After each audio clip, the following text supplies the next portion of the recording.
வணக்கம் நண்பர்களே.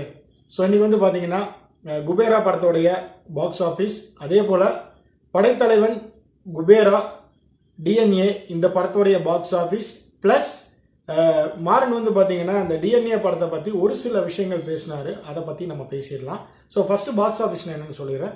குபேராவை பொறுத்த வரைக்கும் வந்து பார்த்தீங்கன்னா கிட்டத்தட்ட வந்து 65 கோடி வந்து சோஃபார் இது வரைக்கும் இந்த படம் வந்து கலெக்ட் பண்ணியிருக்கு வேர்ல்டு வைடாக. அதே போல் 1.5 மில்லியன் வந்து பார்த்தீங்க அப்படின்னா நார்த் அமெரிக்காவில் வந்து எடுத்திருக்கு. தெலுங்குல அதிகமாக வந்து பார்த்தீங்கன்னா இந்த படத்துக்கு ஆதரவு கொடுத்துருக்காங்க. தமிழில் வந்து பார்த்தீங்கன்னா ஓரளவுக்கு ஆவரேஜாக தான் வந்து ஆதரவு கொடுத்துருக்காங்க. பட் இருந்தாலும் வந்து பார்த்தீங்கன்னா இன்னைக்கு வந்து படம் கொஞ்சம் டேக் ஆஃப் ஆகிருக்கு. ஜென்ரல் ஆடியன்ஸ் அதிகமாக போயிருக்காங்க. ஸோ எனக்கு தெரிஞ்சு என்னென்னா அடுத்த ஒரு வாரம் டெஃபினட்டாக இந்த படம் வந்து நல்லபடியாக ரன் ஆச்சுன்னா பிரேக் ஈவன் பண்ணிடுங்கிறதுல எந்த ஒரு சந்தேகமும் இல்லை. ஸோ 100 crores சாலிடாக எடுத்துரும் அப்படின்னு நான் நினைக்கிறேன். அதில் மெஜாரிட்டி வந்து பார்த்தீங்கன்னா டெஃபினட்டாக தெலுங்கு சைடில் வந்து மெஜாரிட்டி ஆஃப் கலெக்ஷன்ஸ் இருக்கும். யூஎஸ்லேயும் வந்து தெலுங்குல தான் மெஜாரிட்டி கலெக்ஷன்ஸ் அப்படிங்கிற மாதிரி வந்து பிஓல சொல்லியிருக்காங்க. பட் தமிழில் ஓரளவுக்கு கணிசமான ஒரு அமௌண்ட் வந்து வசூலாயிருக்காங்கிறத சொல்லியிருக்காங்க. அதே போல் குபேராவுக்கு அடுத்தபடி டிஎன்ஏ வந்து பார்த்தீங்கன்னா சாதாரணம் இல்லை. அந்த படத்துக்கும் ஒரு கணிசமான வந்து ஒரு பிரேக் ஈவன் வந்து இன்னும் ஒரு சில தினங்கள்லேயே வந்துரும்னு சொல்லியிருக்காங்க. ஸோ அதர்வாவோட கேரியரில் வந்து பார்த்தீங்கன்னா இந்த படத்துக்கு ஓப்பனிங்கில் ஒரு நல்ல ஒரு வரவேற்பு கிடச்சிருக்கு அப்படிங்கிறது தான் வந்து உண்மை. ஸோ இந்த படம் வந்து பார்த்தீங்கன்னா கிட்டத்தட்ட ஒரு 1.5 கோடி வரைக்கும் இந்த படம் வந்து வசூலிச்சிருக்கு அப்படின்னு சொல்கிறாங்க. இந்த படத்துக்கு எனக்கு தெரிஞ்சு செலவுன்னு வந்து பார்த்தீங்கன்னா அதிகபட்சம் ஒரு 2 கோடி பண்ணியிருப்பாங்க. ஸோ அப்போ அவங்க சொன்னது கரெக்டு தான். இனி ஒரு 2 to 3 days ஓடிச்சினாலே படம் பிரேக் ஈவன் ஆயிரும் அப்படிங்கிறதுலாம் எந்த ஒரு சந்தேகமும் கிடையாது. ஸோ அதே போல் என்ன பார்த்தீங்கன்னா இப்போது இந்த டிஎன்ஏ படத்தோடைய ஒரு சில கான்ட்ரவர்சிஸ் எல்லாம் இருந்தது. இவர் ப்ளூ சட்டை வந்து சொல்லியிருந்தார் என்னென்னா இந்த படம் வந்து பார்த்தீங்கன்னா ஃபர்ஸ்ட் ஹாஃப்ல அதாவது சரக்கு அடிச்சுட்டு சுற்றிட்டு ஆடிட்டு பாடிட்டு இருக்கான் அப்படிங்கிற மாதிரி. ரெண்டாவது பிரச்சனை வந்த பொண்ணுக்கு அடுத்தது என்னன்னே வந்து டேரக்டருக்கு அதுக்கப்புறம் என்னன்னே தெரியலை.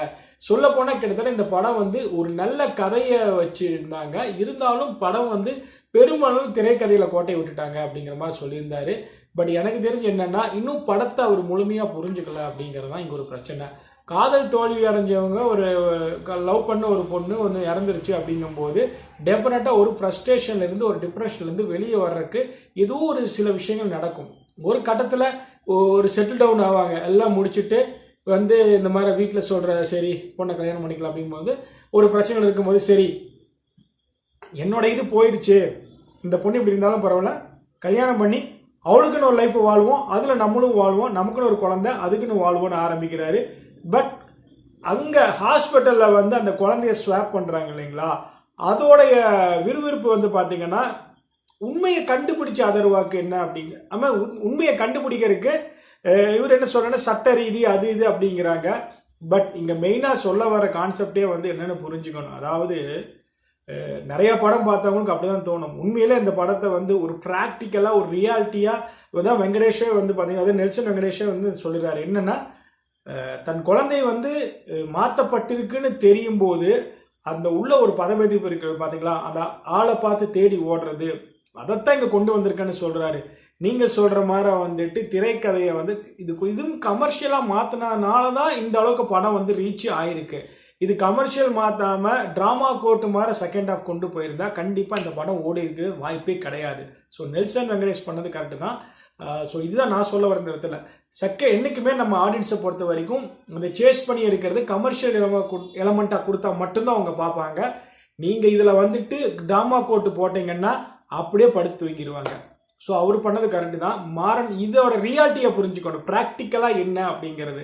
அதனால தான் இந்த டிஎன்ஏ வந்து இந்த படம் சக்ஸஸ் உங்கள் விமர்சனத்தையும் தாண்டி சக்ஸஸ் ஆகிருக்கு.